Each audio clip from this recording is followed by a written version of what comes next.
আলহামদুলিল্লাহি ওয়া কাফা ওয়া সালামুন আলা ইবাদিহিল্লাযীনা ইসতাফা আম্মা বা'দ ক্বালা আল্লাহু তাআলা ফি কালামিহিল মাজিদ ওয়া ফুরকানিহিল হামিদ আউযু বিল্লাহি মিনাশ শাইতানির রাজীম বিসমিল্লাহির রহমানির রহিম ফাইযা কুদিয়াতিস সালাতু ফান্তাশিরু ফিল আরদি ওয়াবতাগু মিন ফাদলিল্লাহ ক্বালা রাসূলুল্লাহ সাল্লাল্লাহু আলাইহি ওয়াসাল্লাম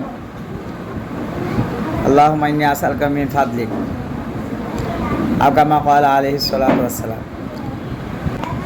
আমাদের সমাজে প্রচলিত আছে যে কোনো আলেম যদি কোনো ব্যবসা বাণিজ্য এই নামে কোনো ব্যবসা করে তাহলে মনে করা হয় যে ওই আলেমের এলেম কবুল হয় নাই আর ওকে আল্লাহ কবুল করে নেয়। এটা একটা ভুল কথা, ভুল ধারণা। কারণ আল্লাহ তাআলা কোরআনে বলছেন আহাল্লাল্লাহুল বাইয়া ওয়া হাররামার রিবা। আল্লাহ তাআলা যে এখানে বলার ভঙ্গিমা যেটা যে আল্লাহ তাআলা ক্রয় বিক্রয়কে হালাল করেছেন আর রিবা বা সুদকে হারাম করেছেন। তৎকালীন আরবরা মনে করতো ইন্নামাল বাইউ মিসলু রিবা, তোমরা হারাম বলতেছ অথচ সেটা হারাম না, সেটা ব্যবসা বাণিজ্য, সেটা হলো বরকতি জিনিস।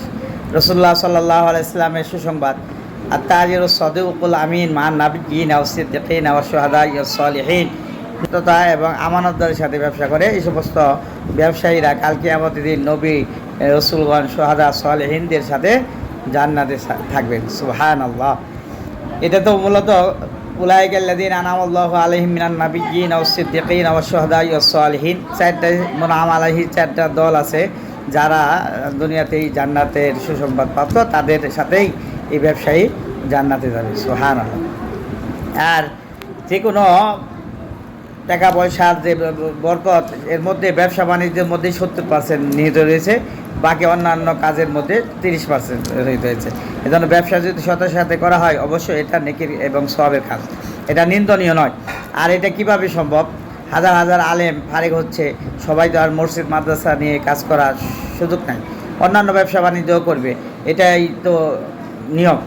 তো এখানে আমরা যদি তাদেরকে মনে কষ্ট দেই, এরকম কথা বলি, তাহলে তো অবশ্যই তারা পিছপা হবে এবং দারিদ্রতার মানে সর্বনিম্ন পর্যায়ে পৌঁছে একেবারে খুব হতাশায় থাকবে।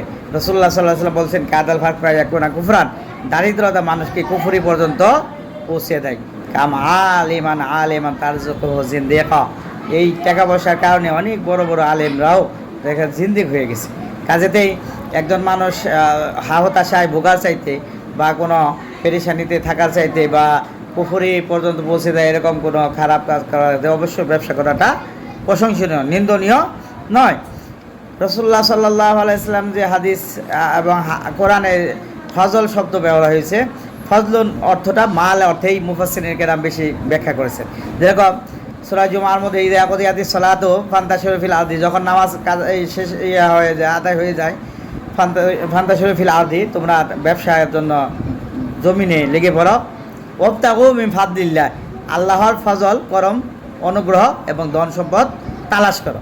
এখানে ফাজলুন মানে মাল, আল্লাহ কর্তৃক যে ধন সম্পদ টাকা পয়সা এগুলো তালাশ করো।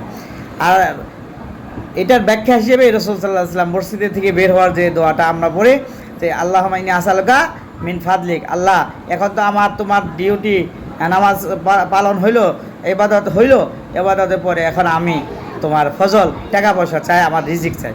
এই জন্য রাসূলুল্লাহ সাল্লাল্লাহু আলাইহি ওয়াসাল্লাম শিখিয়ে দিয়েছেন যে এখন নামাজের পরে মসজিদ থেকে বের হয়ে তোমার সর্বোত্তম কাজ তালাবুল হালালি ফারিদাতুন বাদাল ফারাইদি, হালাল রিজিক তালাশ করা অন্যান্য ফরজ আমলের পরে উত্তম। তো এখান থেকে আমরা বুঝলাম যে আগে আল্লাহ তাআলার হুকুম হাকাম মানতে হবে, তারপর ব্যবসা। এমন যেন না হয় যে আমি ব্যবসায় এমন ডুবে পড়লাম যে আমার নামাজ রোজা ইত্যাদি অন্যান্য ইবাদতে কোনো খোঁজখবর নাই, তো ওইটা নিন্দনীয় হবে। যে আমি এমনভাবে লাগলাম, আমি ব্যবসা বাণিজ্যের এমনভাবে লাগলাম যে আমার ব্যবসা বাণিজ্য সব নামাজ রোজা পরে, এটা না। মূলত আল্লাহ তাআলার হুকুম হাকাম পালনের পরে ওই তলাবু কাসবিল হালালি ফারিদাতুন বাদাল ফারাইদি, আল্লাহর অন্যান্য বিধান পালনের পরে এই হালাল রিজিক তলব করা, এটা হলো ফরজ। আল্লাহ তাআলা আমাদেরকে হালালভাবে ব্যবসা বাণিজ্য করে লাভবান হয়ে দুনিয়া এবং আখিরাতে কামিয়াবি হাসিল করা তৌফিক দান করুন। এজন্য আল্লাহ তাআলা দোয়া শিখিয়ে দিয়েছেন, রব্বানা আতিনা ফিদ দুনিয়া হাসানা অফিল আখিরাতি হাসানা ওয়া কিনা আযাবান নার। হে আল্লাহ, আমাদের দুনিয়াতেও ভালো কল্যাণকর বিষয়, ভালো জিনিস দাও, আখিরাতেও ভালো কল্যাণকর জিনিস দাও, এবং জাহান্নামের আগুন থেকে মুক্তি দিয়ে জান্নাতের বাসিন্দা বানাও। আল্লাহ তাআলা আমাদেরকে ব্যবসা বাণিজ্য সঠিকভাবে নবী সাল্লাল্লাহু আলাইহি ওয়াসাল্লামের সুন্নত অনুযায়ী ব্যবসা বাণিজ্য করা তৌফিক দান করুন।